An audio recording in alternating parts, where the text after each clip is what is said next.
Welcome to Dr. Creepin's dungeon.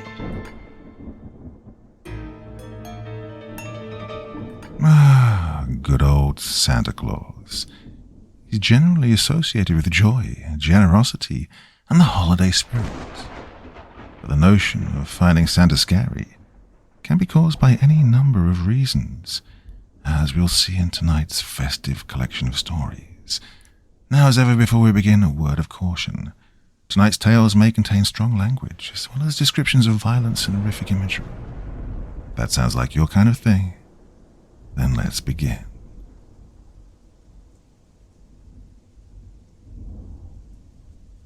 Run. I can't think of anything else to say other than run. But I guess for that to make sense, I'd have to go into detail about what happened 10 years ago, when I was about 8 years old. I've always loved Christmas, ever since I was able to understand the word. Christmas. Even the name sounds festive. I'd grown up with every story and song about good old St. Nick and the warm holiday imaginable. And, in short, one day I decided that I would see him for myself, as most kids with the same upbringing often considered.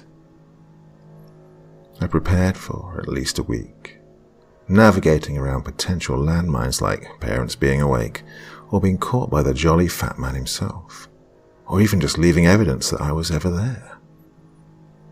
I decided that I'd venture downstairs at 3 a.m., armed with a blanket and some black coffee to keep me awake, although I couldn't stand the bitter taste and often found myself wanting to regurgitate every time I took a sip.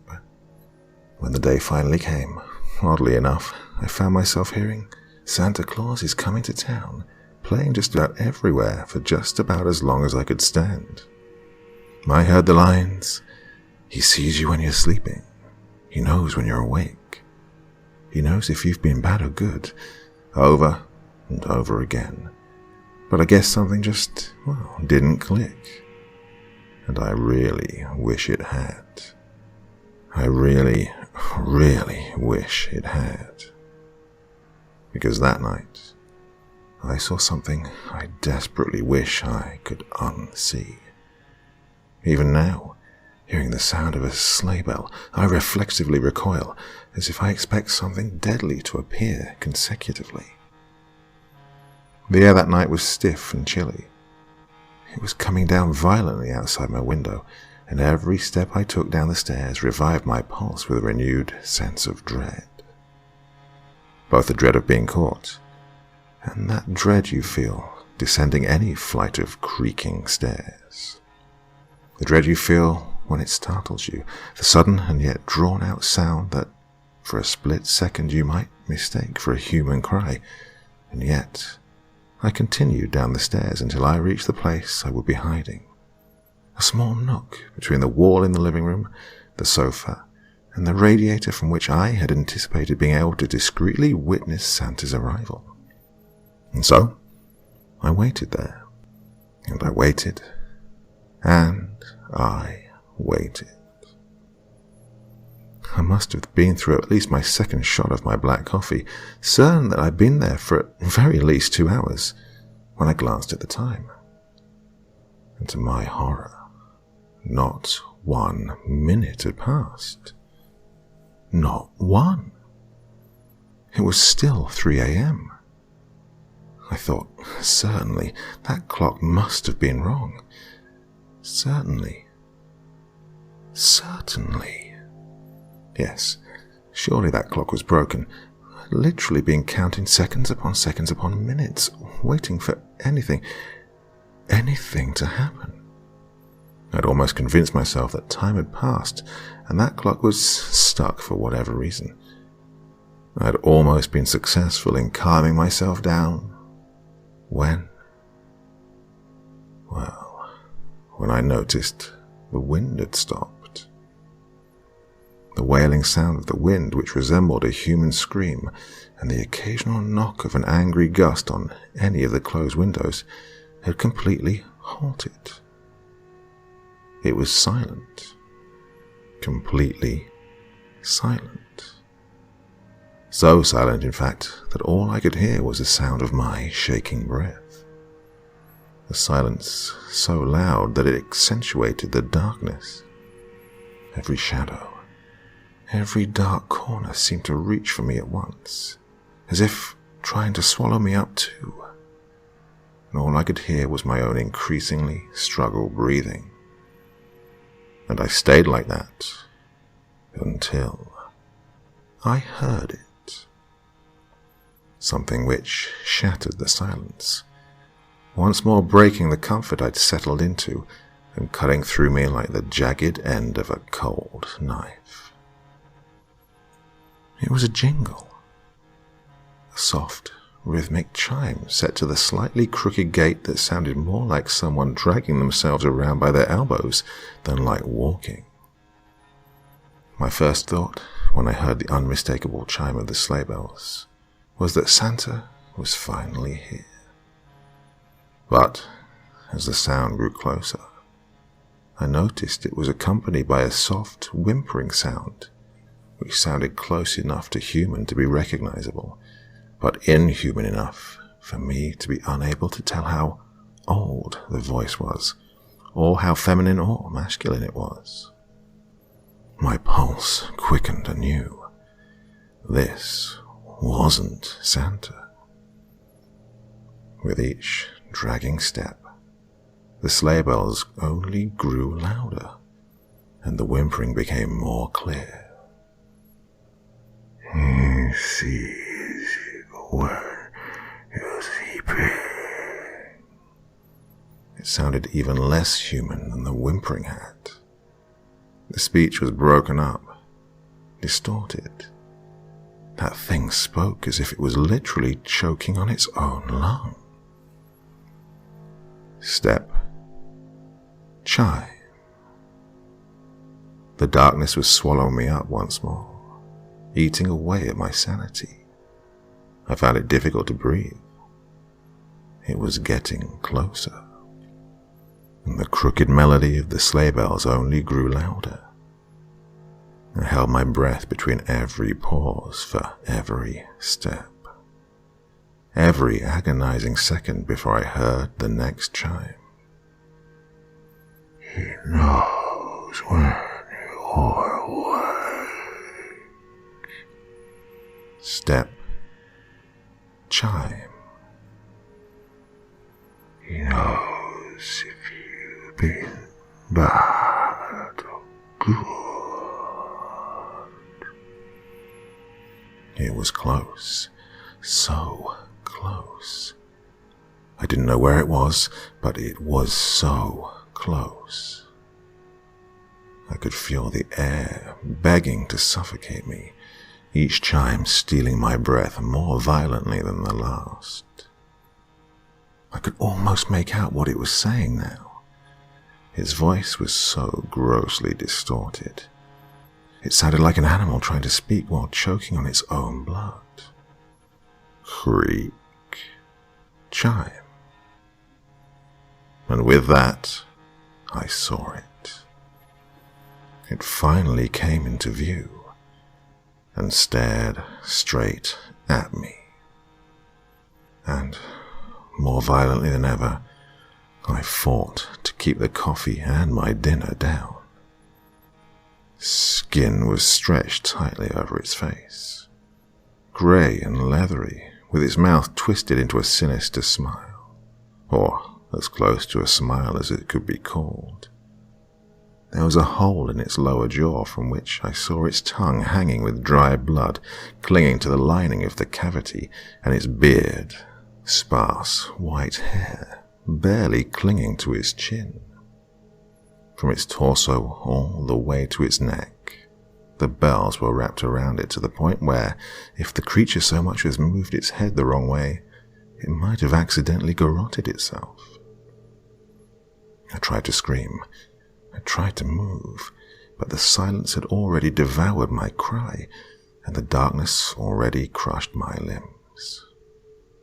I could only watch as the creature slowly hobbled towards me, each sleigh bell ring engraving itself into my memory as its distorted grimace widened, causing a flow of fresh, warm blood to flow from the cavity in its face. Good girl shouldn't be up this hour. Time suddenly resumed, and in a moment, with some inhuman strength, the creature had torn me from my nook and thrown my limp, petrified body into a wall. The doors and windows clattered with the angry gusts of wind, and snow billowed in from the window the creature must have entered by, chilling my body. I tried to look up. I tried to breathe. But before I could try to cry out again, a chain of sleigh bells was wrapped around my neck. The freezing metal dug into my skin and choked me. My eyes began to roll back as I frantically grabbed at them in the darkness. God, the ringing. I could hear them. They chimed as they cut off my air, darkening my vision. Intermingled with my choked-off sobbing, the bells almost sounded like screaming. And the screaming of the bells, that which sounded like other children all crying out together to make the bell sound, before it all faded to cold, unconscious silence. This was the last thing I heard. I awoke upon the cold floor with half a pitcher of coffee clenched tightly in one hand and the blanket wrapped around me. I exhaled quietly, relieved that it had all been a dream, and proceeded with my day as normal. I'd almost convinced myself it had never happened. That is, until my mother asked me where that bruise around my neck had come from.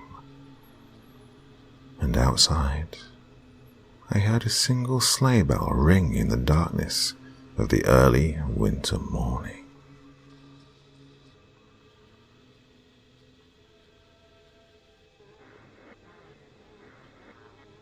So, quite a cautionary tale, our first story there.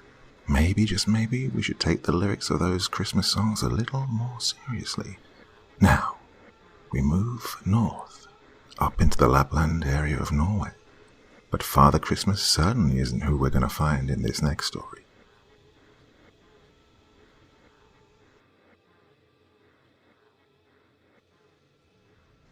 I was on my way out to a small village that had been recently discovered. We were heading up north into the freezing tundra of Norway. I was never happy going into a cold environment. I preferred the deserts of Egypt or a rainforest somewhere. But, well, this particular finding had exquisite interest in the archaeology community. It was an entire village that had just disappeared from the map. What was worse is that everyone who'd lived in the village was dead. I was really excited to investigate what had happened, but at the same time I was a little nervous. Well, I wanted to know the truth about what had happened to these people. Now, don't get me wrong, I'm not scared of anything like ghosts. Those things don't exist.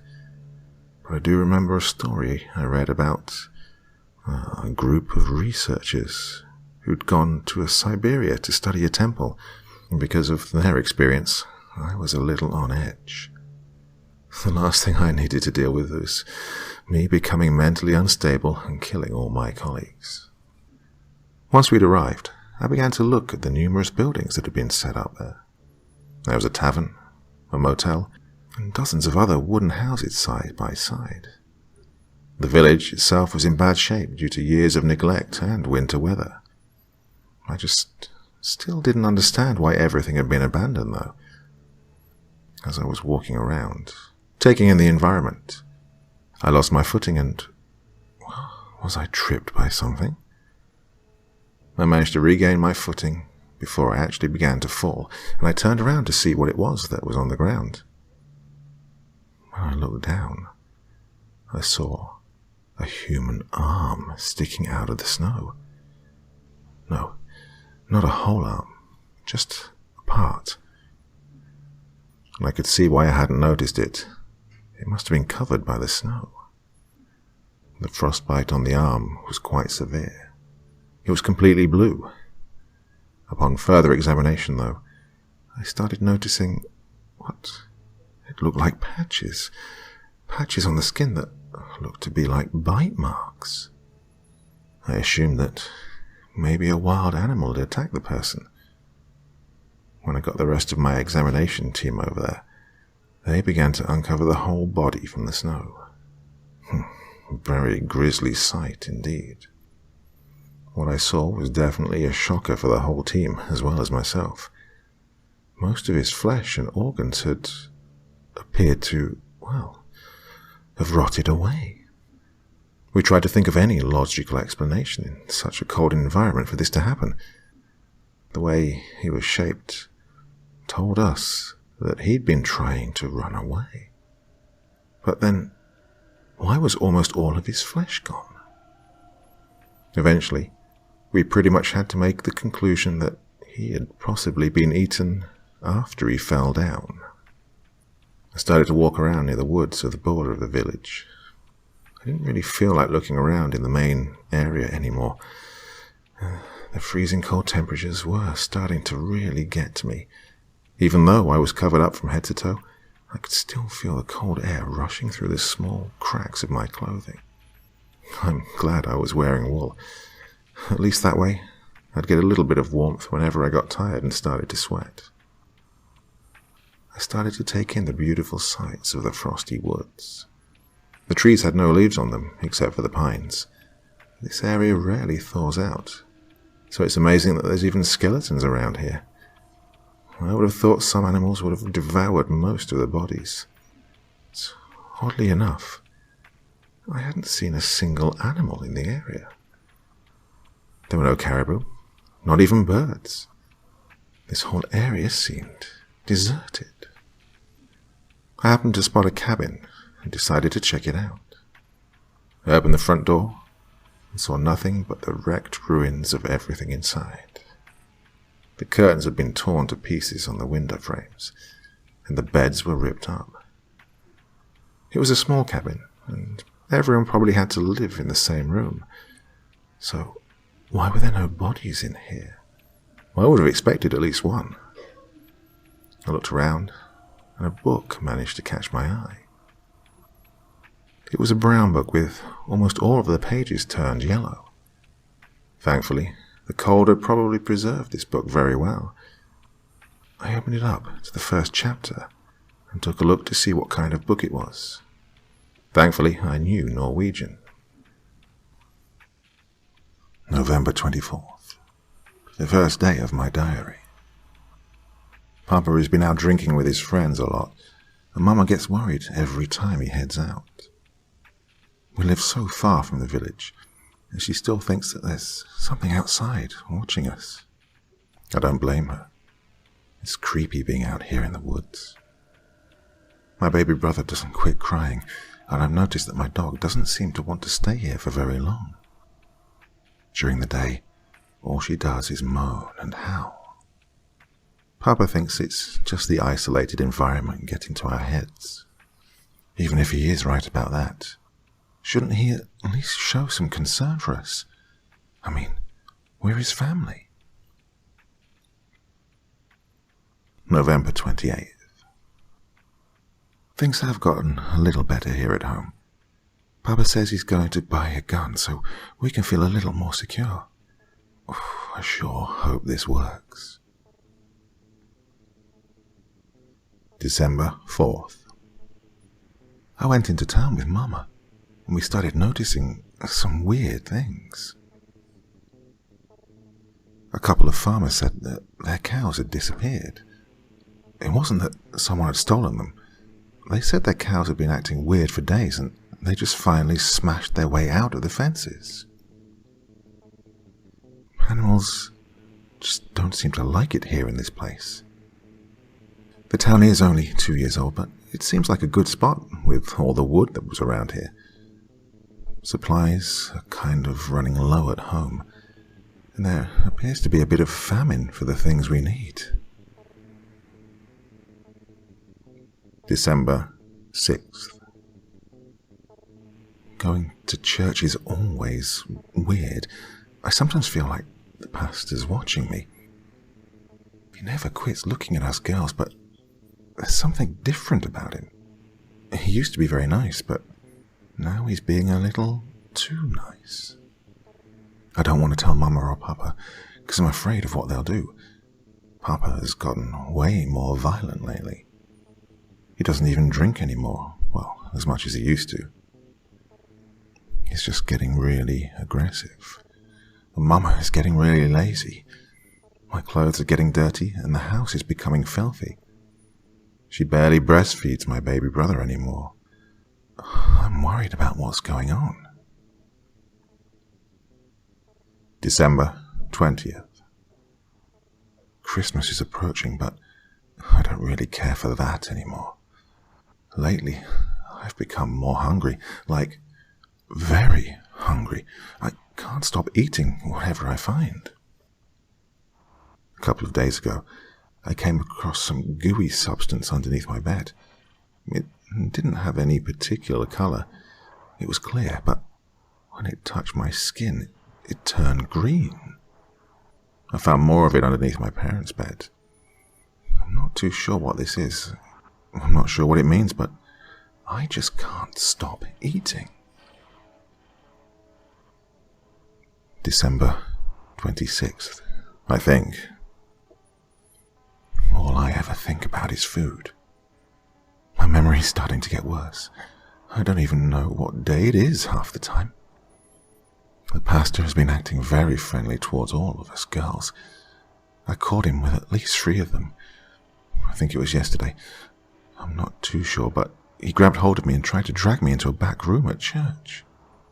He threw me down and started to undress, but something in me snapped. I became very hungry, and he was just so vulnerable. I'm afraid to say what happened next. The last thing I need is for my family to be ostracized. Word is already spreading through town about the pastor's murder. You see, I ate him. Well, I discovered I'm not the only one with this eating disorder. All around town, people are starting to act differently. My mum doesn't do anything but lay in bed anymore. My father, well, he recently murdered someone too. Nobody seems to understand what's going on, yet they don't care at the same time. It's almost as if we're becoming animals. I can't stop hunting. My baby brother is no more. I got, well, a little desperate. I don't feel any shame for what I've done. Lately, I found out there are others in town just like me. We often hunt together in groups and capture anyone that is outside at night. The police haven't really been doing their job either. They just like to do as they please. I've just realized what's going on. It's the 7 deadly sins. I'm becoming gluttonous. My papa is wrath. Mama is sloth. The pastor was lust. It's happening all over town. I'm slowly losing what little sanity I have left. It's almost as if there's a devil walking among us. Got to go now. Us gluttonous people have pretty much devoured everyone. Practically everyone is dead now. Well, I wouldn't say I'm the last person in town, as I can still see people, and they're covered in some of the sticky green stuff, just like me. I'm writing this as a last message to anyone that comes to this town. Leave. Just get out of here. This place is cursed. There's something living here that opens up the evils of man. It got me to do things I never would have done. It got a bunch of us to do things that we would never, ever do. And it's crawling all over me. I can feel it slowly coursing through my veins, taking over every part of my body, rotting away my flesh and destroying every part of my body till I'm nothing but a withered up skeleton.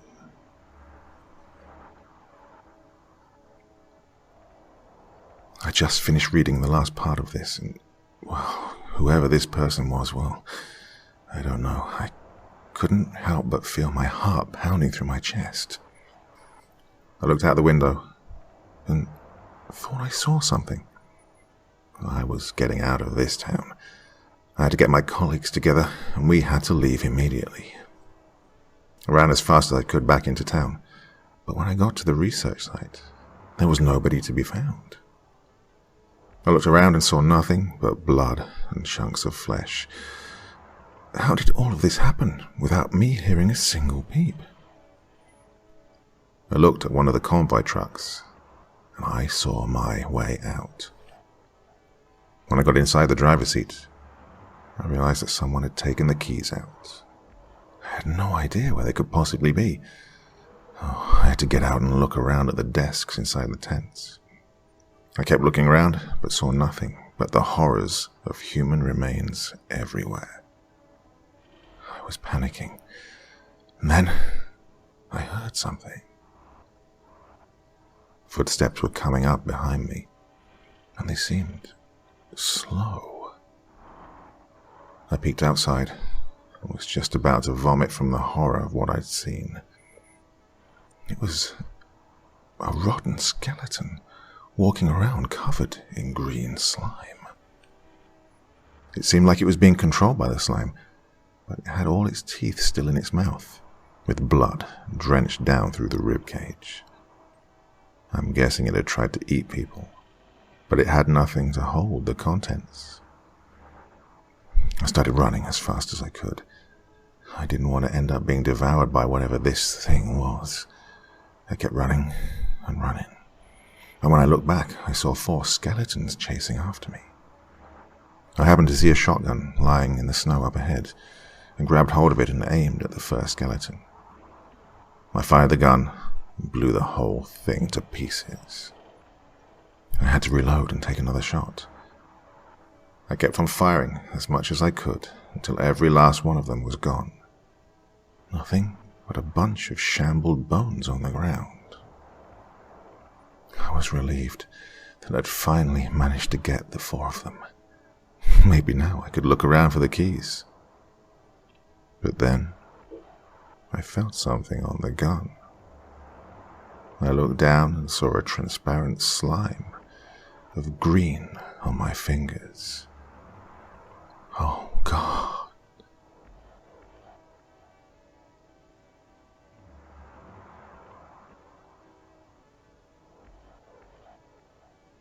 So if there's one life rule I like to live by, it's avoid green slime at all costs. Now, on to our final story. A young boy and his father live up in the mountains, and his father is very secretive. He has a special room that he always keeps locked. What secrets does it hold? Let's find out.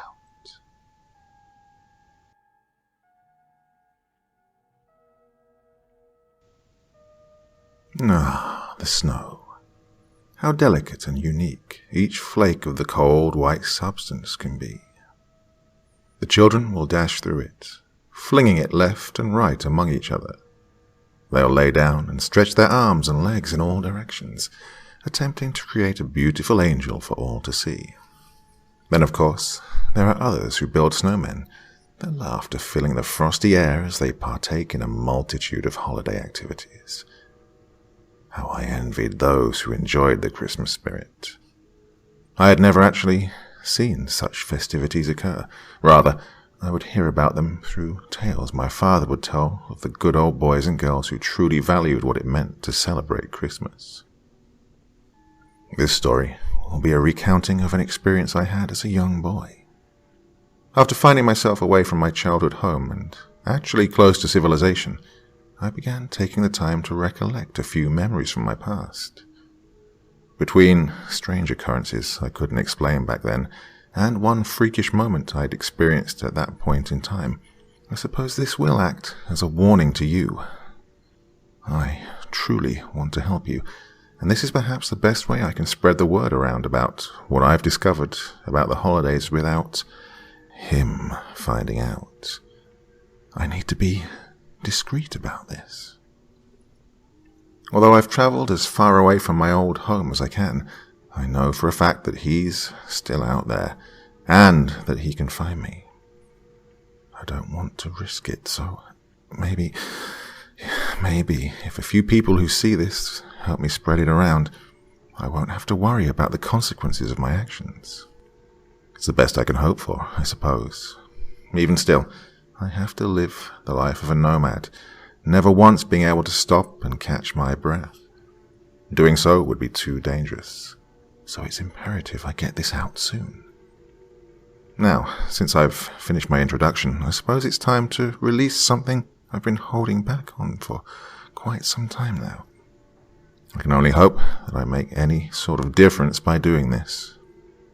My childhood was a strange one. When December would come, I found myself locked inside my house.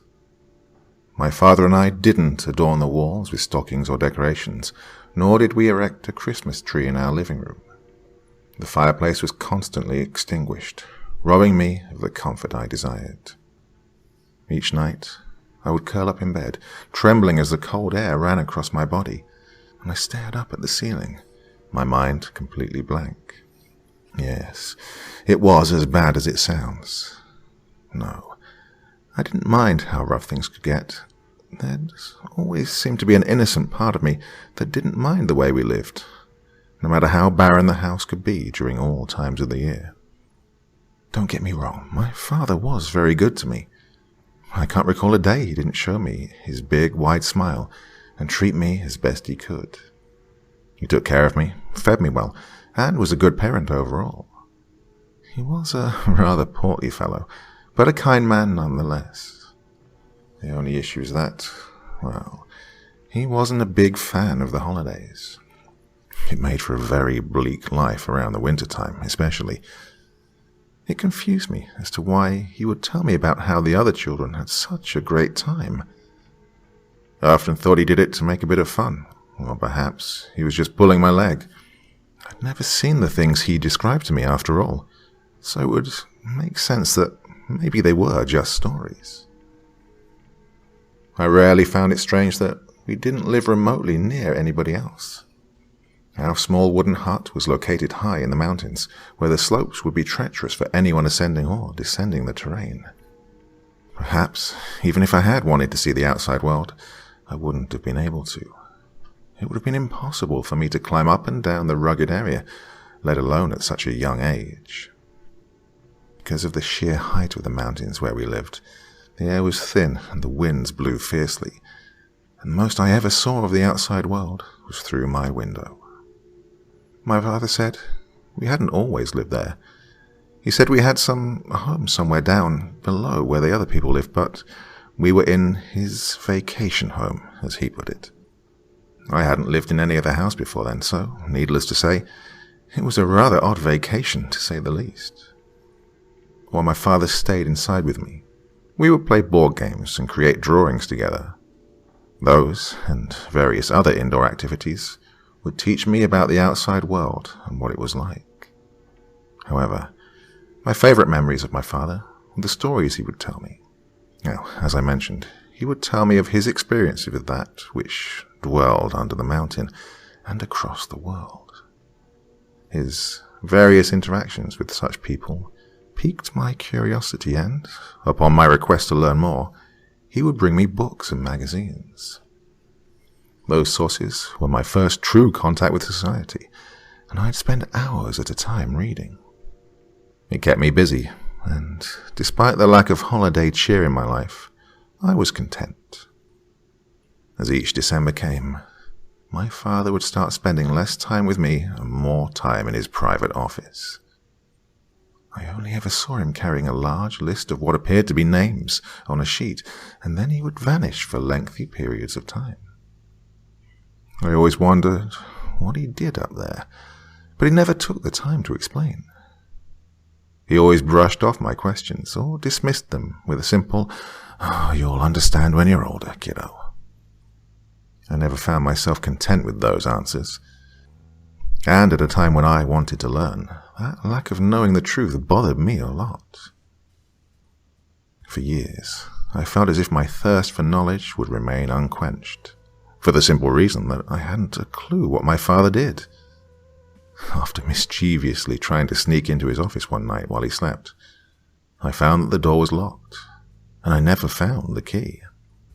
With my determination fleeting, I decided just to mind my own business and let it be. Several years of this same pattern would come and go, and I was fine with that at first.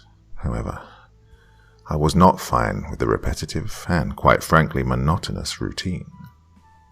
I read all my books, perfected all my art, and it got to the point where my father would be retelling the same old stories. Oh, I grew tired of these tedious rituals, and thus my curiosity sparked once more.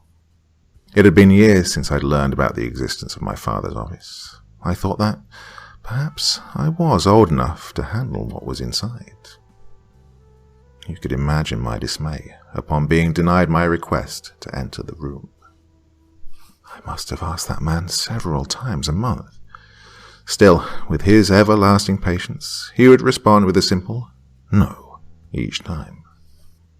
With all of this information out of the way, I think it's now time I introduce you to something my father would do that would eventually cause my curiosity to spill over. You see, every night on December the 24th, he would open the front door, a large brown bag slung over his shoulder. He'd wave goodbye to me with a jolly grin on his face. He'd release a cheerful laugh before closing the door and locking it behind him, making his merry way down the mountain with inhuman speed and skill before disappearing into the night. The following day, he would come back exhausted. After taking his bag to his office, he would then sleep for most of the day.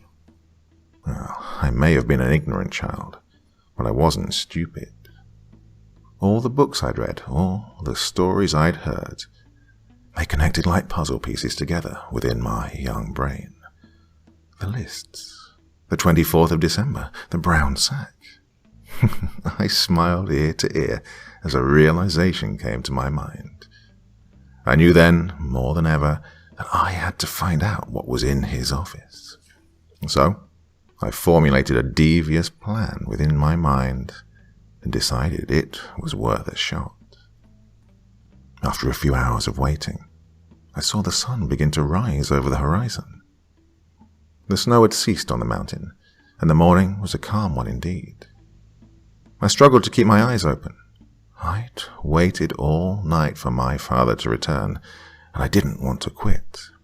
Not then, when I was so close. After much waiting, I felt my body begin to relax. I fought with all my strength to keep my eyes open, and right before I drifted into a sound sleep, I heard the front door open. I perked my head up and fixated my eyes on the shape of my father stepping through the doorway. He looked surprised to see me up so early, but he flashed that same warm smile he always did and rubbed my head gently. As expected, he ascended the stairs and opened his office door. He told me to wait outside and not to look in, and I obliged. As he exited the room and closed the door, I stopped him before he could lock it with his key. I quickly grabbed his arm and pulled him downstairs. He toed back towards the door in protest, but I was persistent, and he eventually sighed and followed me willingly. I led him to the kitchen, where a fresh bowl of cereal awaited him. He smiled and thanked me before digging in, frantically eating the oats and drinking his milk. He eyed me as he ate, and I caught him looking at the stairwell which went to his office quite a few times. After he finished his cereal, he wiped his mouth with his sleeve and got up. I could see the bags under his eyes and the dead expression on his face. With a single yawn, he went to his room and fell asleep in bed. My plan had succeeded. I steadily made my way up the stairs and found myself in front of the office. Sweat pooled in my palms as I gripped the doorknob before me. Years of waiting and curiosity would be satisfied, and the mystery would finally be solved. I snickered softly. Finally, a little action.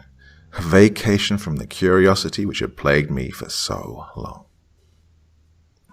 I trembled in excitement, and I pushed the door open and entered. A single desk stood in the middle of the room, and the brown bag sat on top of it. I slowly approached the desk, placing my hands on the bag. With one swift motion, I opened it and poked my head inside. To my surprise, its contents weren't exactly what I'd expected. What I saw in that bag left me scratching my head in confusion.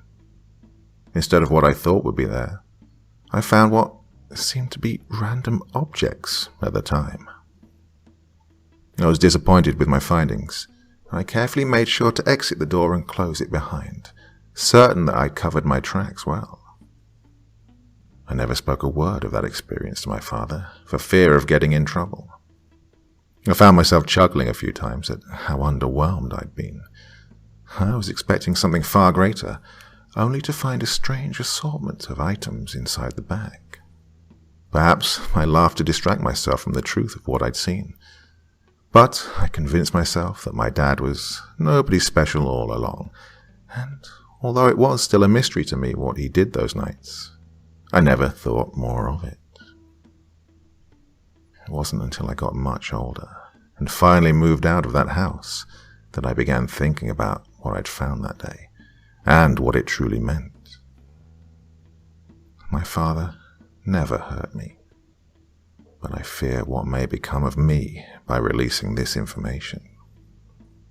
Perhaps he's still out there, doing what he does best. I only hope this information being released can help someone out there, and maybe it can help me organize my thoughts and help me get some sleep at night. Believe me, I haven't got enough rest since I discovered what was really going on. The part of the Christmas holiday they don't tell you. Maybe I fear that I will become like him someday, that it is my predetermined fate to do as he did. I'm not certain, but all I know is this. He is my father. He is the reason I fear for my safety by writing this. I'll never forget what I found in that brown bag of his, for it all becomes clear to me now. I saw chains, coal, birch branches, rope, and branding irons. Each one had been used the previous night, and several child-sized shoes were also contained within the sack, all of them charred beyond repair.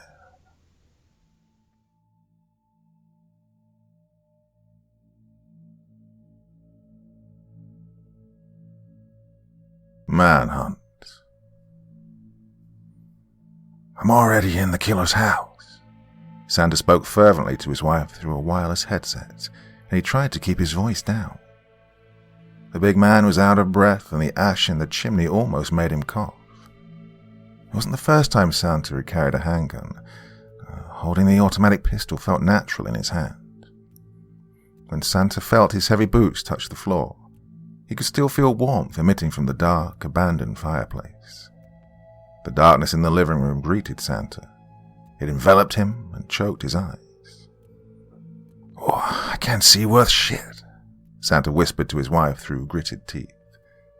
He tried to be brave as he maneuvered through the darkness with his gun drawn like a U.S. Marine on a battlefield. "Jeez, Christmas is tomorrow. I can't believe I'm inside a killer's cabin in the middle of the woods trying to find a mother's missing children. The life of a bounty hunter can be a bitch. I thought about letting the police handle this one, but I decided to take matters into my own hands." Santa fussed while speaking to his wife, but he didn't want to sound heartless, and he could only calm his nerves by quietly ranting and saying anything that came to his mind.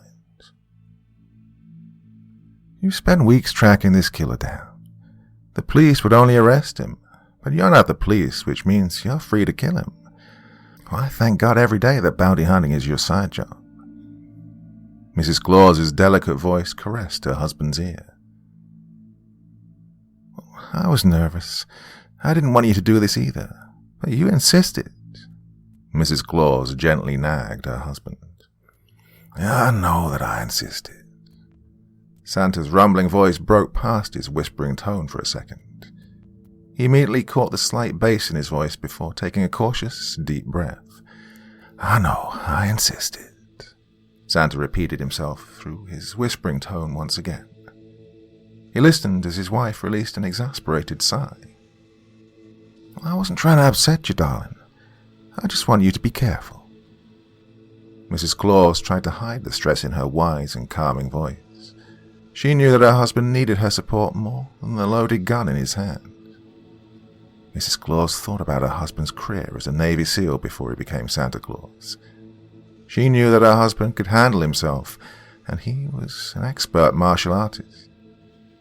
Mrs. Claus thought about the reason why her husband had to leave the military. She thought about that Syrian terrorist witch who cursed her husband after he'd ordered his soldiers to arrest her and take her children away. "You know, I can hear your thoughts sometimes," Santa whispered to his wife through a suppressed chuckle. He had different supernatural gifts that would manifest themselves from time to time, thanks to the Syrian witch's curse. One of those supernatural gifts was the ability to read minds.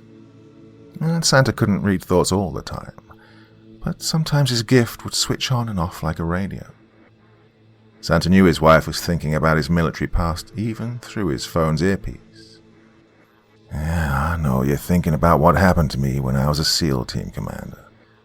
You're thinking about when your husband's name used to be Commander Tom Rollins. I used to be a normal soldier, husband and father. And then that sorceress bitch cursed me after my SEAL team shut down her terrorist operations in Latakia. I told my men to arrest her and take away her 2 boys. That's when she told me I'd be a bulky old man responsible for making millions of children happy every year for all eternity. I didn't mind making children happy every year, but I hate that I gained 60 pounds in a week and grew this damn itchy white beard that I can't get rid of no matter how many times I shave.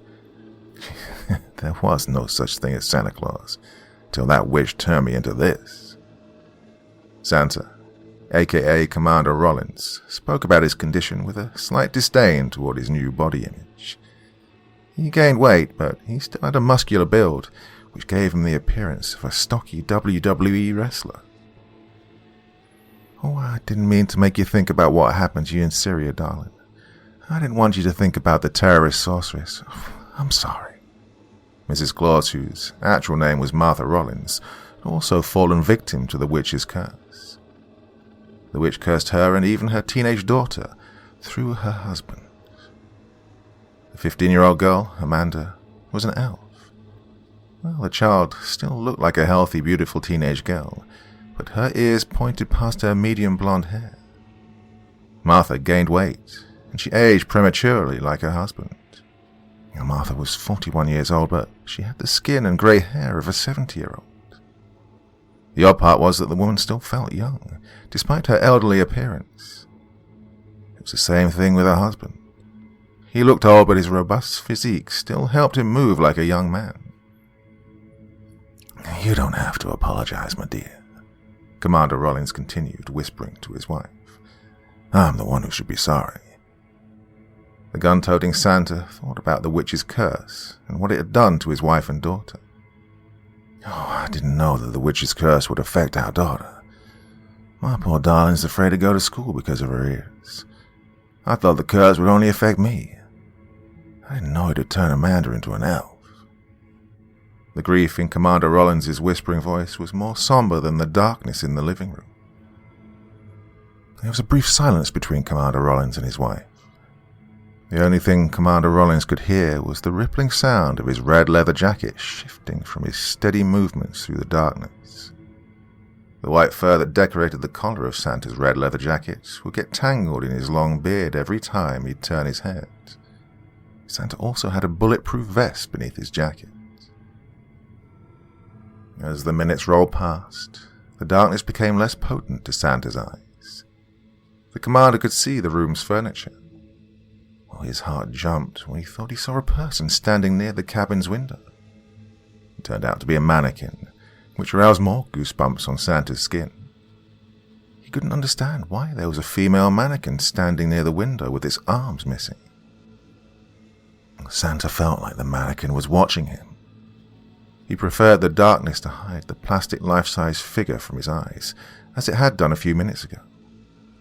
Once the darkness lifted, Santa could see that a few shopping mall mannequins filled the living room.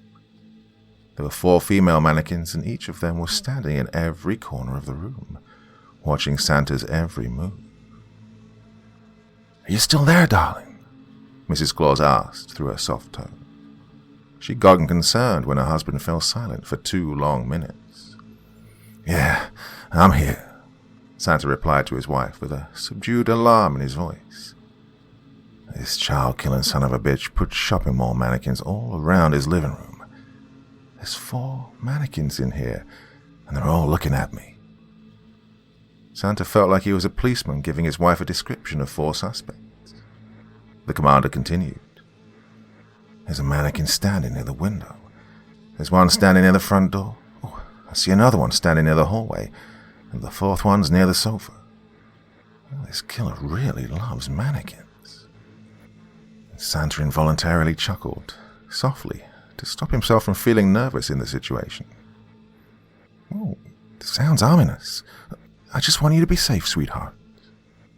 Mrs. Claus felt her voice tremble after her last sentence. She could feel her husband's nervousness radiating through the phone. "Don't worry, my dear. I just need to keep my eyes open." Santa tried to inject confidence in his words.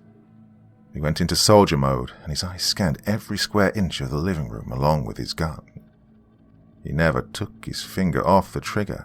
He made sure that he turned the safety off on his handgun. He also prayed for his gun not to jam if he ever needed to pull the trigger. Sweat poured down Santa's bearded face. His nostrils would flare every time he'd take a breath, and he could feel his heart stumbling around in his chest. Santa could only hear his heavy footsteps gently knocking down on the dirty hardwood floor. The commander tried to tiptoe through the living room, but his steel-toed army boots made gentle thuds that rattled his nerves. Now, being stealthy was Santa's primary goal, and he felt tempted to remove his boots and walk barefoot so he could get quieter movements through the killer's log cabin. He knew what he was up against. He knew what this killer could do. Santa had heard the news reports. He'd heard about the human remains found in a junkyard and the small bodies found mutilated in the swamp area. Santa heard about a 14-year-old boy who escaped from the killer, but he still ended up in the hospital because the killer had chopped off a few fingers on his left hand. The killer had also beaten the child up pretty bad. Now Santa was in this dark cabin, not knowing if he was being watched by the child killer. All he could do was keep his gun pointed steadily in front of him. He kept thinking about the horror movie, The Silence of the Lambs. He felt like FBI agent Clarice Starling when she first entered the killer's house and got swallowed up by the darkness. She couldn't see the killer, and she didn't know that the killer could see her through the darkness using night vision goggles. And this is how Santa now felt. He wanted to keep whispering to his wife to keep her from being worried about him, but he didn't want to lose his concentration and let his guard down. The log cabin creaked when an icy wind struck its foundation. When the cabin creaked, it caused the bulging muscles in Santa's arms to tighten. This was not how the commander had envisioned his night before Christmas. He didn't know he'd have to track down a killer instead of preparing to deliver toys to the homes of millions of little ones. Santa much preferred preparing his sleigh and making children happy, but he was in the fire now, and he couldn't back out. "Is that someone screaming, or is that the wind?"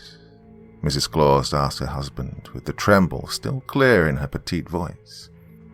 "Oh, it's only the wind," Santa replied, while using his free hand to wipe the sweat from his brow. "Jeez, I can't stop sweating. What the hell's wrong with me?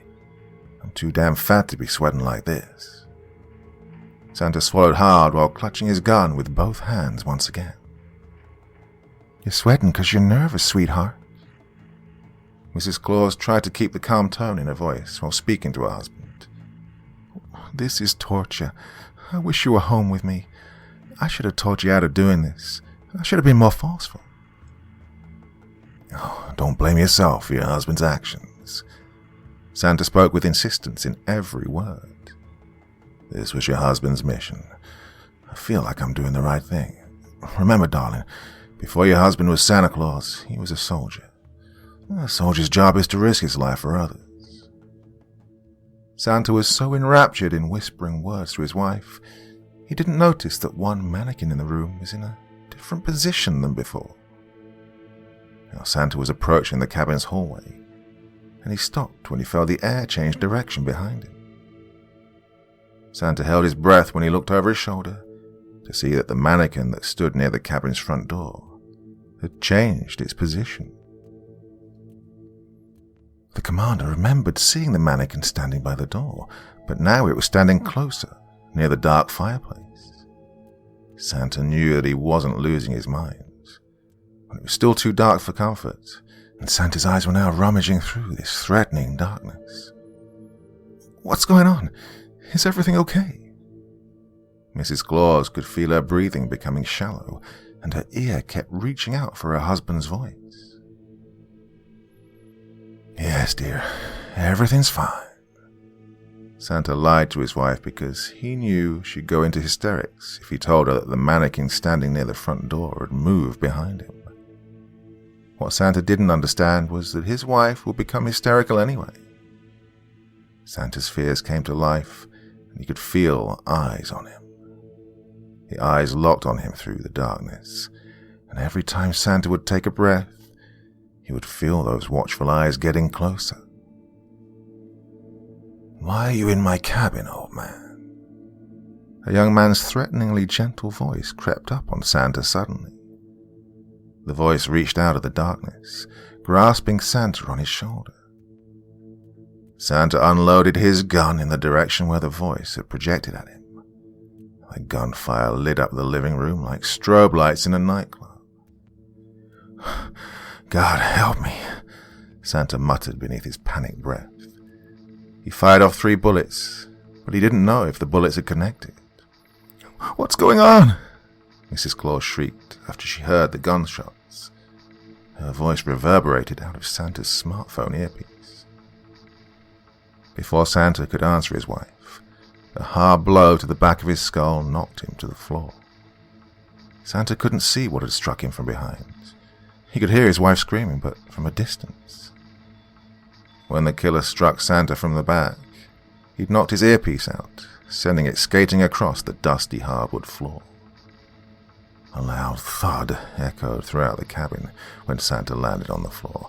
He tried to brace his fall using his hands, but he'd fallen too quickly and landed on his chest instead, causing the living room floor to vibrate. Well, the killer may have landed the first blow, but beating up Santa wouldn't be that easy. Surprise then caught the killer when Santa leaped up from the floor, tackling him within a second. He thought he'd have time to land another punch, and he couldn't understand how a big man like Santa could jump from the floor at such rapid speed.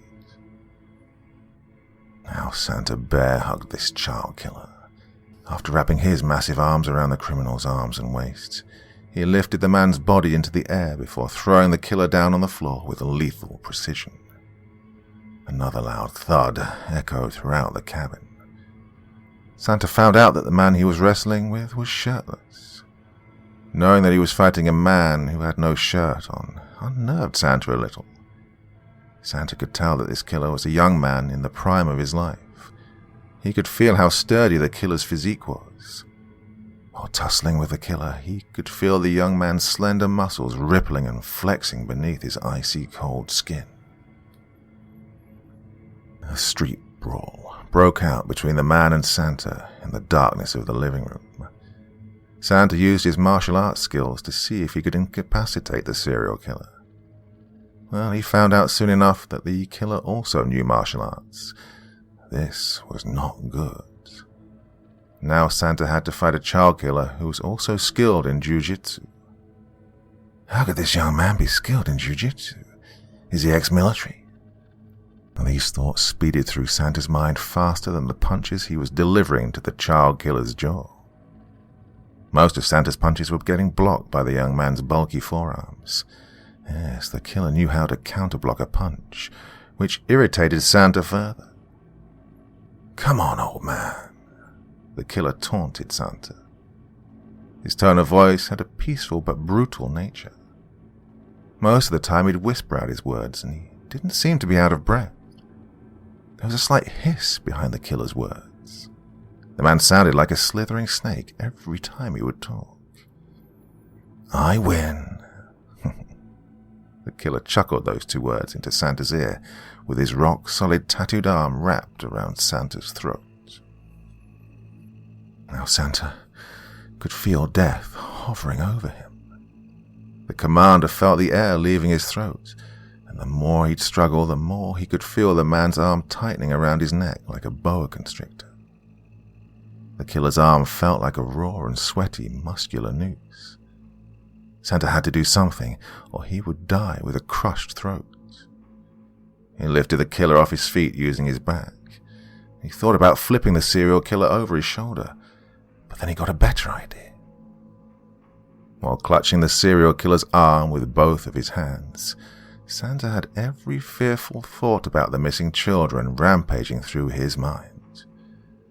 "I have to find those children. I have to save them. Please, God, let those babies be alive so I can rescue them. And please don't let this killer strangle me to death. Let me win this fight." These were the thoughts that pummeled Santa's mind. He panicked when he used his body to throw the killer into a wall, only to find out that his violent defensive move barely rattled this ruthless young man.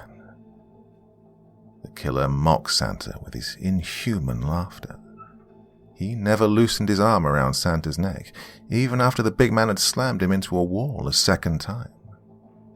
The killer was masochistic, and he disregarded Santa's brute strength. The killer had confidence in his own strength, and he knew that his superhuman chokehold on Santa would prevail. He roared triumphantly when his chokehold finally brought Santa down to his knees. The child killer smiled as he stood over Santa. Yes, he planned to kill this man, but not yet. The darkness continued to haunt Santa's eyes when he opened them to discover that he was in the trunk of an old car. It took a few minutes for him to realize that ropes were tied around his hands and feet. He also woke up to find that the only stitch of clothing he had on his body was his underwear. Santa could also feel the duct tape across his mouth, and he could feel the edges of the tape sticking to the strands of his white beard. Sweat covered Santa's body from head to toe, but it was a cold sweat that chilled him to the bone. It was 10 degrees below zero outside. The cold air seeped into the car's trunk, causing every bone in Santa's body to shiver. The cold alone was bad enough, but Santa had a fear of tight, enclosed spaces. He suffered from extreme claustrophobia, and being trapped inside a dirty trunk brought back memories of Santa's abusive childhood. He could see his alcoholic foster mother tossing him into a dark closet and locking the door. Oh, he could see her twisted face again, and he could hear her raspy voice. His breathing increased when he thought about how his foster mother had slapped him in the face when he tried to run from her. He was 8 years old at the time, and his foster mother wanted him to sit in her lap, but he refused because he knew what she'd do to him. Oh, Santa could feel the cigarette burns on his arms again. He could smell the whiskey on his foster mother's breath. He could feel her hand sliding down his pajama pants. When Santa was abused for the first time by his foster mom, he thought about his real mother. He thought about her ageless beauty and her smile. He thought about how she kissed him on the forehead after putting him into his car seat. Santa remembered touching his mother's face and hair. He also thought about the carjacker who killed his mother. He was 5 when he saw a bullet enter his mother's skull right in front of him. Now, the darkness in the muscle car's trunk brought back a lot of unsettling memories. All he could think about was how his drunk foster mum locked him in a closet one night and told him that the boogeyman was going to eat him for being a naughty boy. Being in darkness for 3 days caused Santa to hallucinate. He heard a voice, and he thought the boogeyman was in the closet with him. He remembered feeling elongated, clawed fingers grip the back of his small 8-year-old neck. He even thought he heard something whisper the words, "Come to me," in his ear. This hallucination happened on the night of the second day. By the time the third day had rolled around, Santa thought he heard breathing in the closet that wasn't his own. He never forgot the disembodied voice he heard and the hand gripping the back of his neck. Well, after that experience, Santa took his fear of darkness and enclosed spaces up into his adulthood. Being in the trunk of a serial killer's car made him feel like that 8-year-old boy again, locked in the dark closet. Santa tried to fight the darkness that suffocated him. He tried to fight the memories of his foster mother. He wanted to erase the smell of cigarette smoke and whiskey.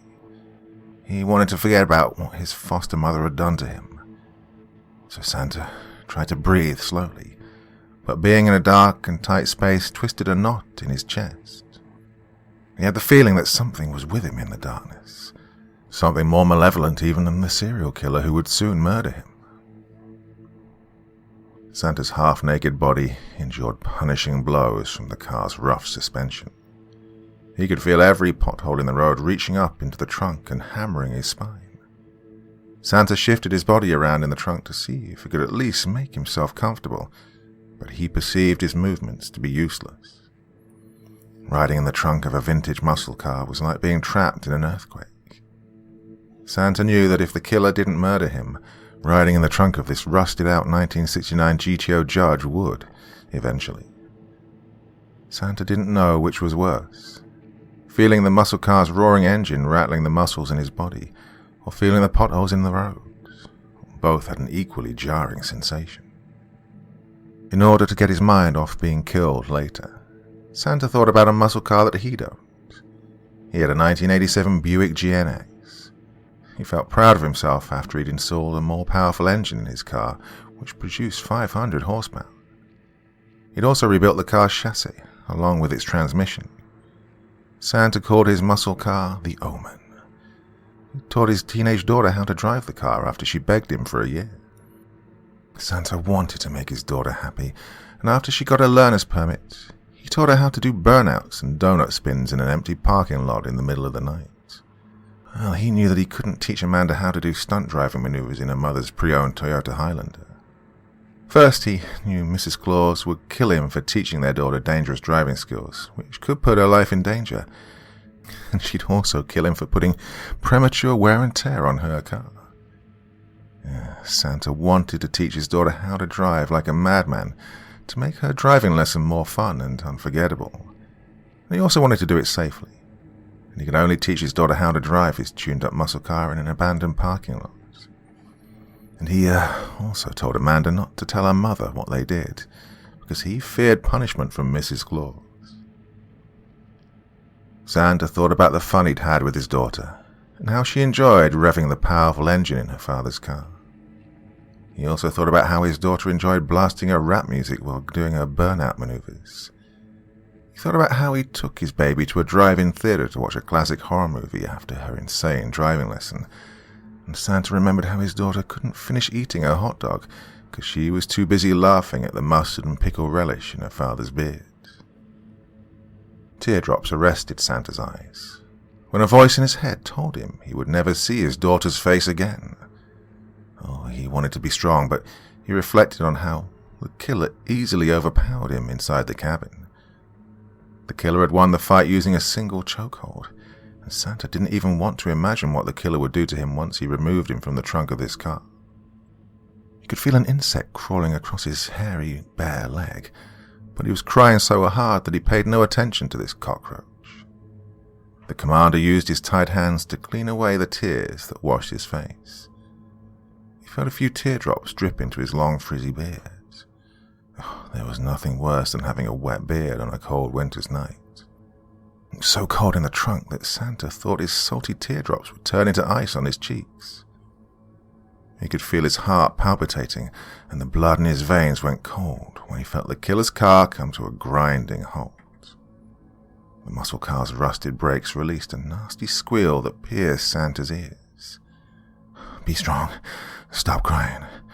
You'll see your daughter and wife again. You're a soldier. You can rescue those children. Come on, find the killer's weakness," Santa told himself, trying to bring comfort and encouragement to his soul with positive thinking. Santa had used positive thinking to help him while in military combat. He would always find the upside while in a deadly situation, and he would also try and find a weakness in his enemy. In war, every enemy has a weakness. Now, Santa's mission was to find a weakness in this child killer. He couldn't defeat the crazed young man physically while battling him in the living room, but he wondered if he could defeat his opponent psychologically. Santa kept thinking about how he could defeat this killer, even with a loaded gun aimed down at his face. Well, it seemed like Santa had lost track of time. One minute he was in a grimy trunk, and the next he found himself chained to a warehouse floor while sitting in a metal folding chair. Santa's head was throbbing, and he didn't remember the killer knocking him out again after yanking him out of the trunk. Santa would soon remember being struck across the head once his headache subsided. The warehouse was dark, just like the trunk and the killer's cabin. Jeez, why so much darkness? This question arose in Santa's mind. He was sick of seeing darkness. His teary red eyes craved for some form of light, and he didn't care if the light was man-made or God-given. Well, it took a few minutes, but God answered Santa's prayer. The warehouse's lights exploded when they came on, and they had the same intense luminosity as football stadium lights. Santa even had to shut his eyes for a minute after the warehouse's light struck him, stinging his eyes. He heard crying in front of him. It sounded like children crying. A hopefulness filled Santa's spirit when he heard the whimpers. Yeah, it had to be the 9-year-old girl and her 5-year-old brother who'd gone missing a few days ago. "It's okay. I'm here," Santa called out to the girl and her little brother, with his eyes still squinting through the light. He felt more hopeful after finding out he had no duct tape on his lips and could speak freely. "That man's gonna kill us," Santa heard one of the children say through her gasping. He knew it was the voice of the little girl. "No one's gonna kill you, honey, I promise." Santa finally opened his eyes as he spoke to the girl. And when his eyes finally adjusted to the light, he got a better look at the children's faces. They looked like they were Cuban American. The girl had the face of a beauty pageant queen. Her small pink lips complemented her adorable, slender nose. Her doll-like, coffee-brown eyes were beautifully bright. Her wavy, raven-black hair flowed past her shoulders, and a white flower decorated the corner of her hair. Her flawless skin matched the color of her eyes, and the little girl's white floral dress still looked lovely, even though it was dirty and had tiny bloodstains on it. The girl's little brother was equally adorable. He had on his white slacks and a plaid, blue short-sleeved button-down shirt.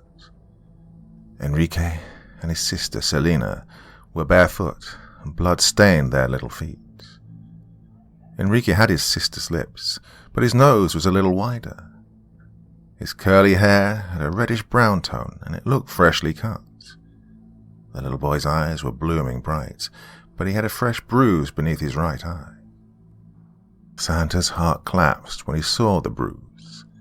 He also noticed that Selena's left hand was bleeding and that her pinky finger had been severed. Seeing this made Santa sick to his stomach. Tears arose, but Santa restrained himself. He had to be strong for Enrique and Selena, and showing tears in front of them would terrify them even more. "What's your name, honey?" Santa presented his question to the girl. "My name is Selena Dominguez," the girl replied through her timid, trembling voice. "What's your name, little man?" Santa asked the girl's little brother through a smile. "My name's Enrique," the little boy mumbled out his name while sniffling and swallowing some of his tears.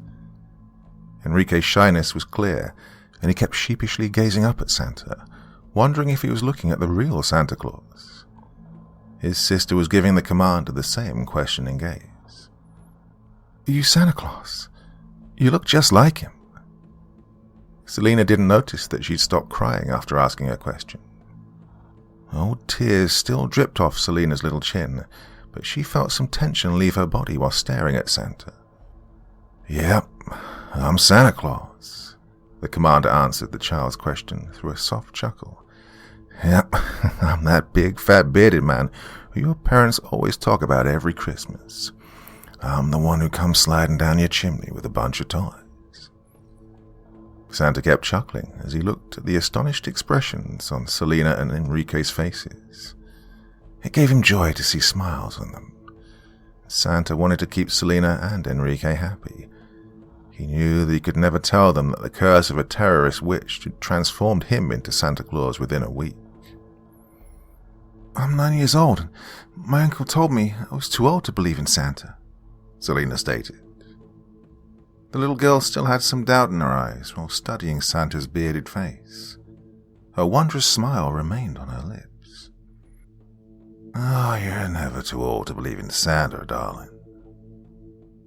A calming atmosphere manifested through Santa's warm chuckles. He almost forgot about the serial killer as he enjoyed looking at Selina and Enrique.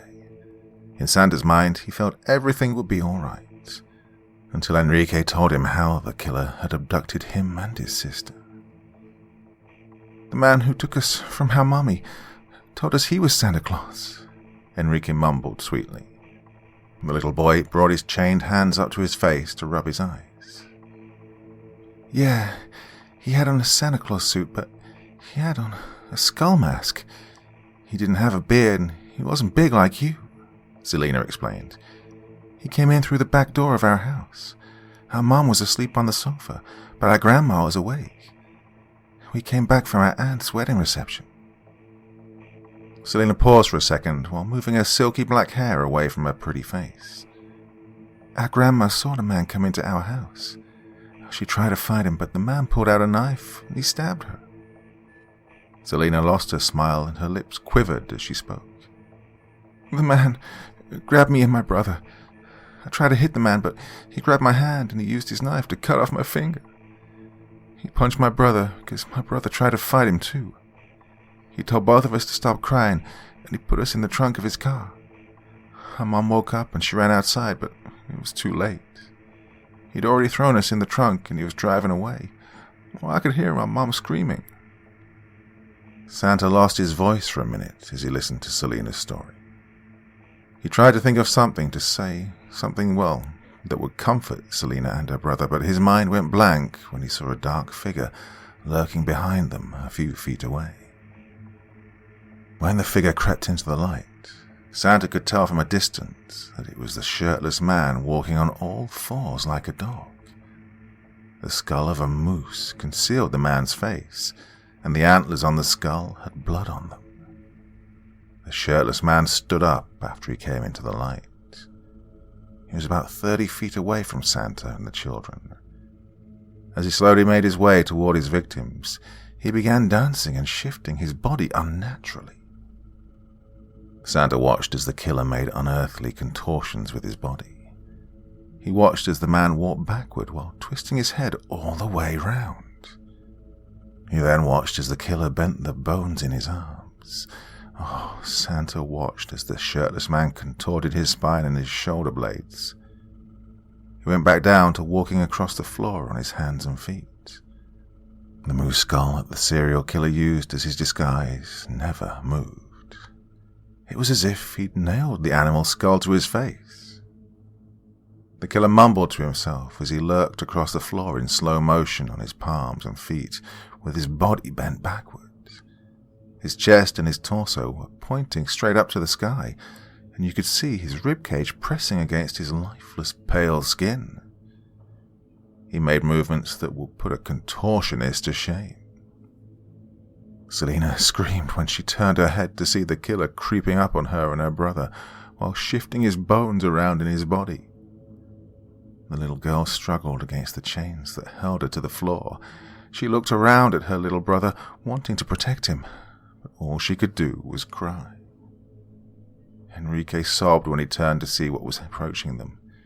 The child looked around at Santa with pleading eyes. Oh, he wanted Santa to save him and his sister. The child cried harder when he had to face the reality that Santa could do nothing for him or for his sister. Enrique shivered as he listened to Santa, who was yelling out to the man, telling the killer not to harm them. But his yelling was futile, and every time Santa would roar obscenities at the killer would softly cackle like a hyena while continuing to crawl towards them. "It's me you want, not them. Come and get me," Santa kept shouting at the crazed man. You could see that the killer was clutching a hunting knife in his right hand. Santa wildly jerked and pulled on the chains around his wrists and ankles. He screamed out in frustration while fighting against his metal restraints. He didn't want to see this serial killer slaughter 2 children right in front of his eyes, so he kept fighting. He needed strength. He needed a miracle. He kept thinking about the carjacker who killed his mother in front of him. The killer was gradually cutting the distance between himself and his victims. He stood up and decided to walk after readjusting the bones in his back and cracking his neck. When the child killer stood up, he went back to dancing again like some Indian chief dancing around a campfire. He enjoyed leaping up and slapping his feet on the floor. He took his hunting knife and he dug the serrated blade into the palm of his hand. The killer wanted to see blood so badly that he tasted his own blood while preparing to use his hunting knife to withdraw blood from Selena and Enrique. The taste of blood, even his own blood, would stimulate this killer. He enjoyed the bitter metallic flavor that he'd always taste in the blood of his victims. He loved how it felt warm and sticky on the back of his tongue. Santa's head was throbbing now. His heart shook so violently that it felt like a thunderstorm was taking place on the left side of his chest. The commander prayed to God for help. He prayed for God to give him strength like he'd given strength to Samson in the Bible. The killer was getting closer to Selena and Enrique, with his large hunting knife clutched between his fists. Selena couldn't scream anymore when she saw how close the monster was to getting to her and her brother. The girl's mind went blank as she watched the killer raise his knife over her head, with his other hand gripping her small chin. She thought she was about to die. The 9-year-old girl closed her eyes and she thought about her mother's kiss. She tried to ignore feeling the man's ice-cold, elongated and prickly fingers digging into her chin. Selena kept thinking about her mother. She took a deep breath and she braced herself. The girl's last thought involved her mother telling her how much she loved her. After having that final thought, Selena expected to feel the blade of a knife slice through the skin on her forehead. The child waited patiently, with tears locked in her closed eyes. But the killer's hunting knife never kissed her head. Instead, Selena felt the air violently shift above her. She felt something massive flying over her. The next thing she heard was grunting and the sound of 2 men wrestling with each other.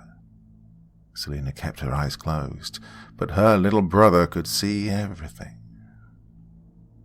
Enrique thought he was watching an action movie. He'd never seen Santa Claus fight before. The child saw Santa do something amazing. He watched as he ripped apart the steel chains on his wrists and ankles.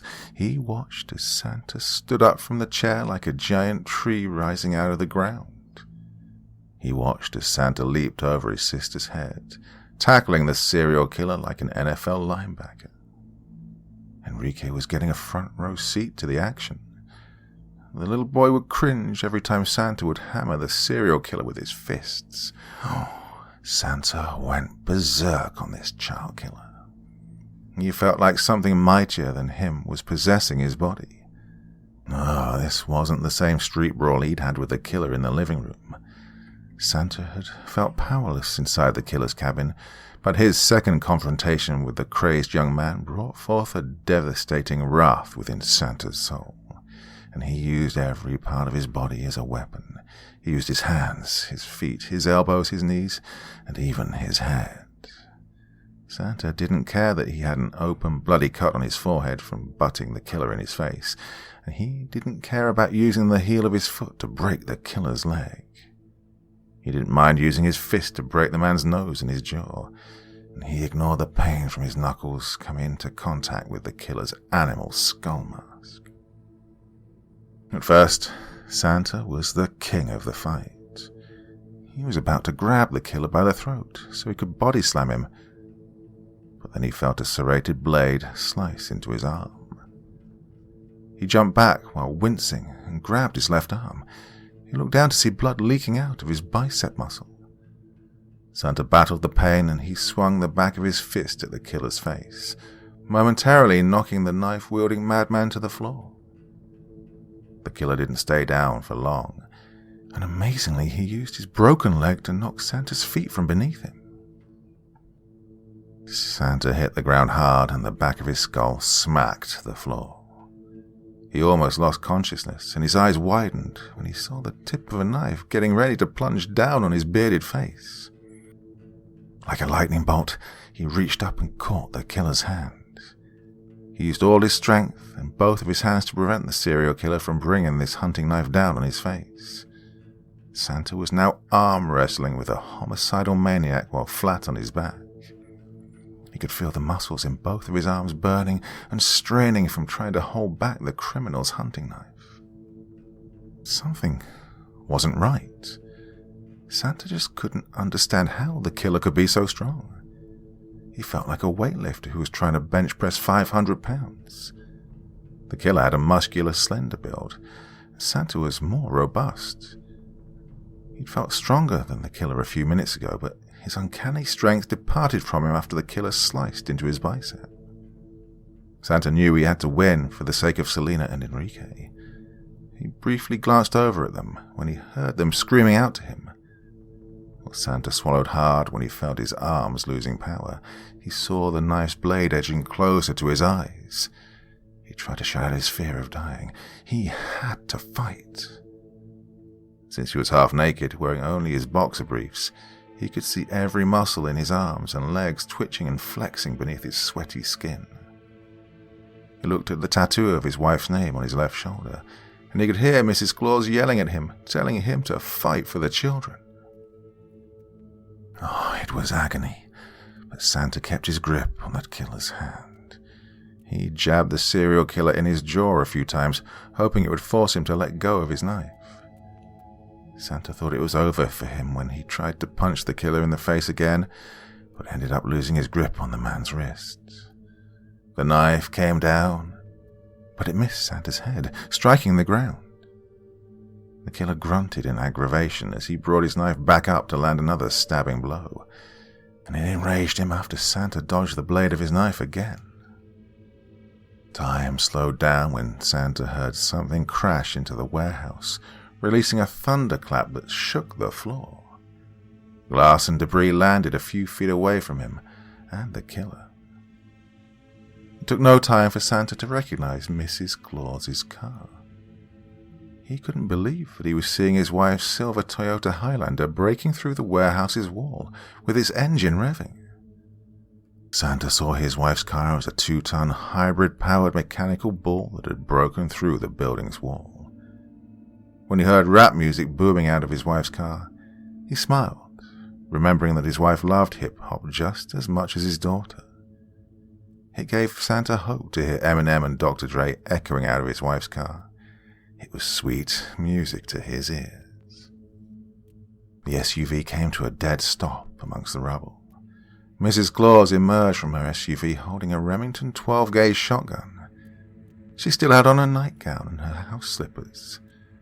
Without hesitation or thought, she aimed her shotgun at the shirtless serial killer who still had her husband pinned to the floor. She pulled the trigger faster than an FBI sniper. Her long, flowing white hair looked like silver clouds in the sunlight, and it wavered past her shoulders when she detonated her shotgun. She lost one of her candy cane earrings when the shotgun exploded. Her slender, beautiful, grandmotherly face displayed a cutthroat determination. Mrs. Claus didn't care about the damage she did to her car. She didn't care about her bare feet stepping on broken glass. She only cared about saving the children and her husband. There was nothing left at the killer's head. The shotgun blast had obliterated the top half of his skull, and only his left cheekbone and jawline remained intact. The moosehead skull mask that he wore had shattered into pieces. After she'd executed the killer, Santa watched as Mrs. Claus ran towards Selena and Enrique. He watched her amazingly use a hairpin to unlock the chains on their wrist and ankles. Santa knew his tears would come when he saw Selena and Enrique hug Mrs. Claus while crying in her arms. It had taken him a while to register what he saw. He slowly stood up after throwing the killer's dead body to the side. He was about to approach his wife, but Mrs. Claus was already standing in front of him with Selena and Enrique under her arms. She kissed the children on their foreheads before lifting her alluring, gorgeous hazel green eyes up at her husband. She couldn't help but break into a smile while looking at the befuddled expression on his face. "How on earth did you find me?" Santa asked his wife. He gazed down at Selena and Enrique when the children reached out to hug him. Santa embraced the children and his wife. He waited for an answer that would explain his wife's incredibly heroic actions.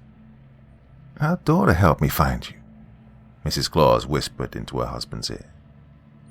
She gently placed her delicate fingers on a metal stud earring that was pierced into her husband's right ear. "Amanda's a smart kid and she's a tech wizard. Her baby put a tracking device in your earring and I used her phone to find your location." Mrs. Claus then pulled out her daughter's phone. All those high school science projects paid off."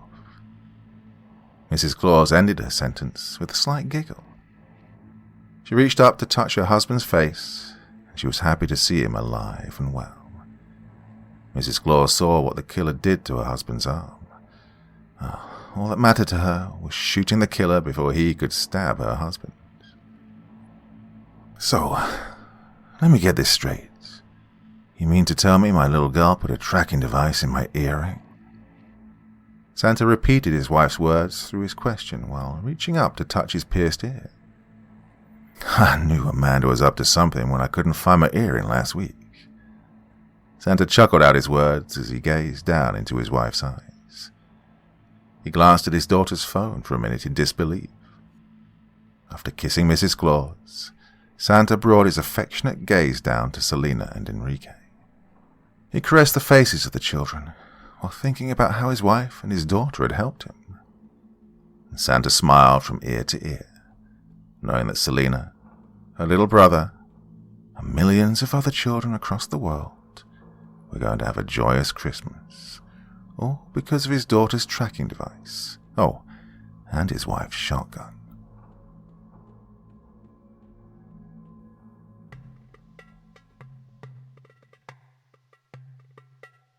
Perpetual darkness lingered at the top of the world. Thick ice, frigid air, and snow covered the lifeless mountainscape as far as the eyes could see. Despite this all, the endless night did not go unchallenged. A single source of light illuminated the sky and drove back the darkness. Nestled between two snow-covered mountains, a little cottage sat with puffy, billowing smoke rising from its chimney. Ignoring the fact that the nearest civilization was thousands of miles away, to the casual eye, the house was simply a warm and welcoming home. Still, one might ask themselves, what an odd thing to find in such a bleak place. How could such a thing come to be? Like most things found in the North Pole, not everything is as it appears. The land was unforgiving and cruel, and could take your life within minutes. Only a select number of creatures were given permission to live in this harsh and relentless wilderness. All others who entered this domain did it of their own accord, such as the residents of this tiny little home. However, these individuals had fortune on their side, and they were like no other. with a lot of love and just a little bit of magic at their disposal, they lived happy and joyful lives. At first glance, it would appear it was nothing more than a simple, ordinary home inhabited by elderly people who loved each other dearly. If this were your conclusion, you would be partially correct. In reality, a magical secret existed below, for the small house was much more than meets the eye. The warm and cozy cottage was not just a home, but the tip of a mystical workshop hidden beneath the ice. For centuries, children around the world found joy from the efforts of the hidden workshop. All year round, tiny magical hands toiled and labored to create toys and playthings for all the good children of the world. Elves, the last of the magical creatures from old, dwelt within its walls and used their mystical nature to create wondrous and joyful things for Christmas morning. 2 days after the winter solstice, the old man would put on his heavy coat and boots, take to the air and deliver his Christmas joy to every last child. Like everything in the cosmos, there must be a balance. For every night, there must be a day. Every beginning has an end. And, with every kind child, there was a naughty little boy or girl to be found.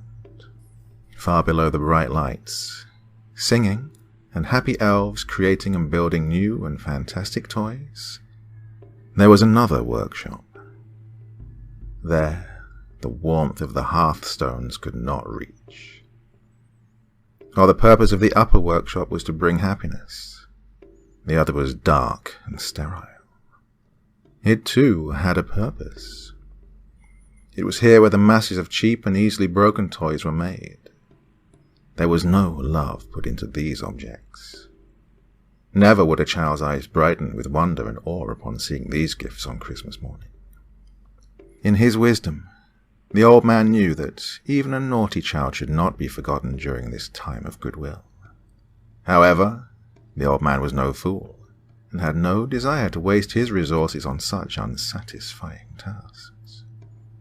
The responsibility was handed to the banished and exiled elves that inhabited the deepest bowels below the workshop, those with selfish hearts and greedy desires. Stripped of their immortality, they wasted away in the dark with only the trinkets and flimsy materials to pass the time. Eta sat in the poorly lit corner of a tattered workbench. His focus was entirely devoted to the old and worn piece of brass in his hands. The clangs of his hammer hitting metal rang out and echoed through the dark halls and passageways. He pounded the brass sheet relentlessly, until the metal slowly began to surrender its shape and bend to Ergra's design. Suddenly, the hammer flew out of the mad elf's grasp. He examined his limp hand, trying to will it back into his control. Fury filled his heart as he watched the necrotic flesh sloughed off his bony hand. Yes, he didn't have much time. His other hand was weak, but still capable of grasp. He reached into his toolbox and removed a long, warped nail and stabbed it into the back of his paralyzed hand. He pushed on the nail head until its tip broke through the skin and emerged through his palm.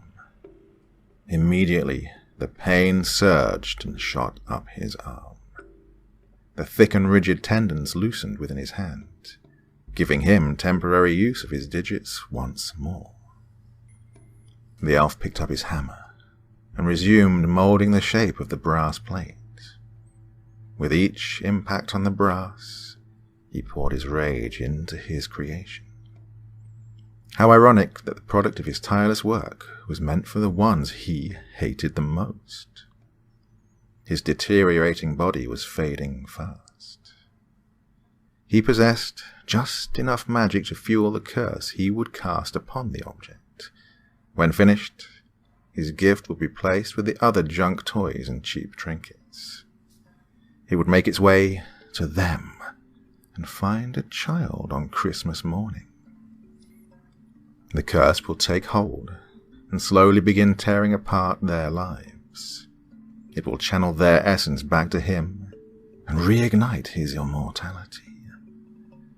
The object would pass from one child, then to another, century after century.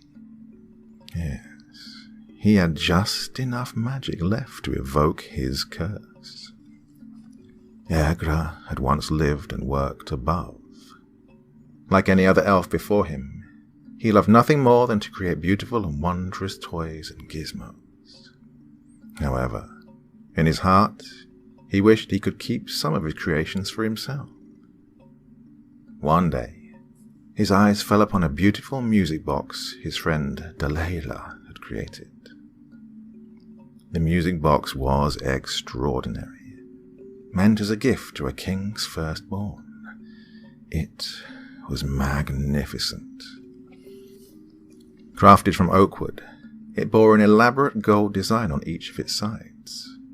When opened, a figurine of two children opening their gifts under a Christmas tree spun to a lovely melody.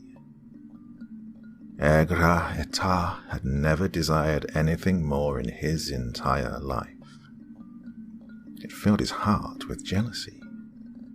He became resentful that this precious and rare treasure would go to an undeserving human infant. The little girl didn't deserve it. It should go to him, he thought. So, under cover of darkness, Agra slipped into the work area and took the music box. Unable to sleep and anxious to put the finishing touches on his prized creation, Delilah decided to return to the workshop. To his surprise and shock, he caught the elf attempting to steal the special box. Delilah was enraged, for greed and thievery amongst elves were extremely offensive and not tolerated. Agra begged his friend not to report his transgression, but Delilah was unmoved by the pleas and turned to tell the others of Agra's crime. Desperate, Agra did the only thing left for him to do. He grabbed a hammer and brought it down on his friend's head over and over again, until no more life remained in the broken body. Despite his meticulous efforts to conceal his crime, he could not escape the sight and wisdom of the old man. Humiliated and dishonored, the elf was banished from the workshop, and his precious music box was taken from him and given to the little princess. Stripped of his immortality, Agra Eta was cast into the cold and dark corridors of the other workshop to spend his remaining days, never to create a beautiful thing again. As the seasons passed, his hatred for all children grew and ate away at his sanity.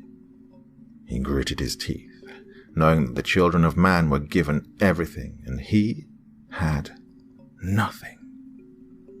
Hunched over his work, Agra feverishly worked to complete his masterpiece. He stared down at the anvil and hammered down on the brass. Each strike brought the faces of a child into his mind. It lives in warmth. The blunt hammer formed the metal into a hollow cylinder. It stuffs his face with sweets and treats. Stumpy legs were welded into place. It gets everything it asks from Mommy and Daddy. A malformed head and crooked ears took shape. It gets anything. The brass surface was scrubbed of debris and grime. It gets everything. Small turquoise stones were glued to the brass body. I hate it. One glimmering red ruby stone was glued onto the left side of the figurine's head. I hate it. The second red ruby was then fixed onto the right. I hate them all. In the glow of the fire, Agra held up the brass figurine. It was a disturbing representation of a rabbit. Its body was a lattice of criss-crossed brass strips, bejeweled with a pale blue turquoise stone at each intersection.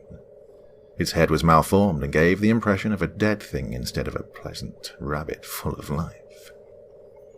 He placed the atrocious thing upon an open silver locket that contained a mirror on each of the hinged inner sides. With the rabbit figurine facing one of the mirrors, he carefully opened a vial that held a clear liquid.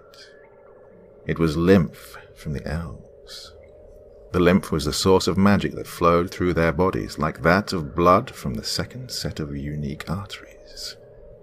The magic lymph had its own circulatory system and heart. It was the vital system that gave the elf their magical abilities. Only a few tiny drops fell out of the vial. It splashed onto the figurine and mirrored locket, illuminating them with a golden glow. Agra closed his eyes and spoke the words of wormwood in his elven tongue. The clear liquid turned black and stained the surface of both the rabbit statuette and silver locket. The glow turned a deep purple, then slowly faded. Pleased with the outcome, he gently placed a cloth over the object to obscure it from sight, and ever so carefully placed it in a small box decorated with holiday cheer. Finished with his work, Agra turned to leave, pushing past the corpses of several elves hanging upside down from the support beams of the other workshop. Their lifeless bodies drained completely of every last drop of magical lymph.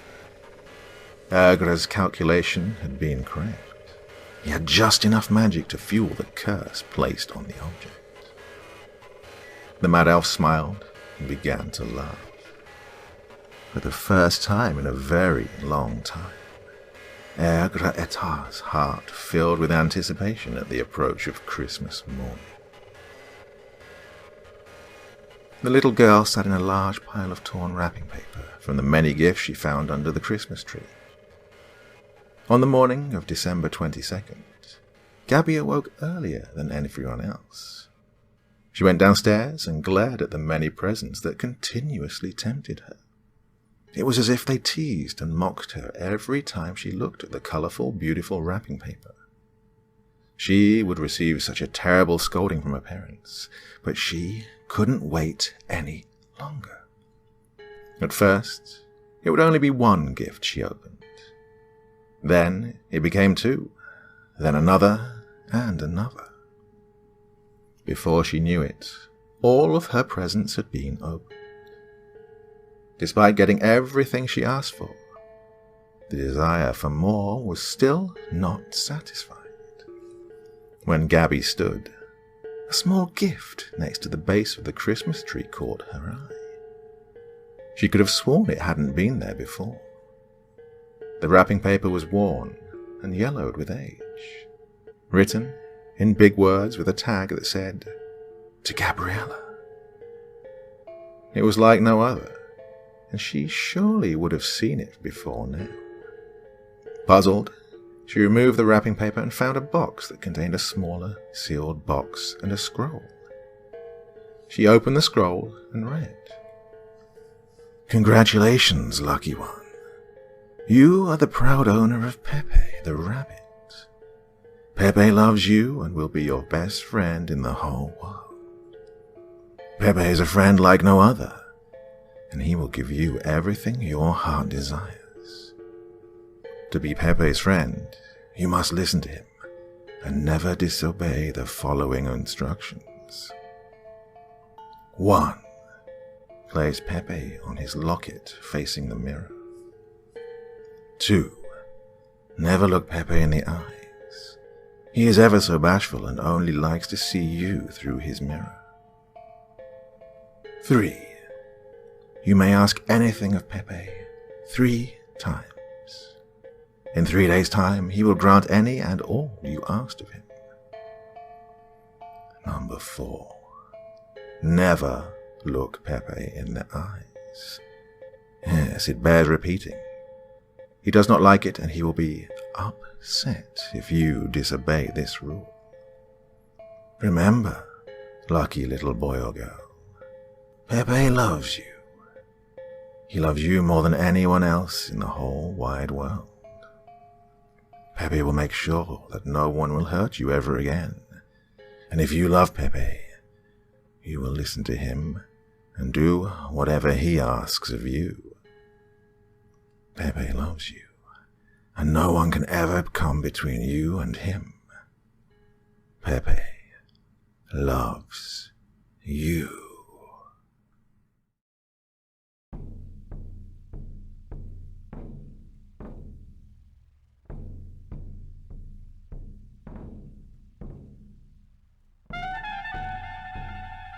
And so once again, we reach the end of tonight's podcast. My thanks as always to the authors of those wonderful stories, and to you for taking the time to listen. Now, I'd ask one small favor of you. Wherever you get your podcast from, please write a few nice words and leave a 5-star review, as it really helps the podcast. That's it for this week, but I'll be back again same time, same place, and I do so hope you'll join me once more. Until next time, sweet dreams and bye-bye.